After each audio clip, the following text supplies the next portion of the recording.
जैसा कि मैंने आपको बताया कि ये पानी इतना आगे चला गया है, इसकी क्या वजह हो सकती है, कोई ये भी बता दे।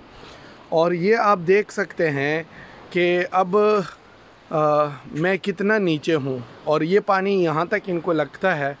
अब अगर खुदा ना खास्ता यहाँ पे पानी होता तो ये मेरे सर से भी ऊपर होता। और ये देखें, ये अजीब, ये पत्थरों की अजीब सी शक्ल बनी है पानी लगने की वजह से। मुझे समझ में नहीं आ रहा, कुछ अजीब अजीब शक्लें बनी हुई हैं। अब इसमें ज़ाहिर है कि कोई छोटे मोटे मखलूक़ात भी रहते होंगे। समंदर भी एक अजीब दुनिया है, आप इनको देख सकते हैं।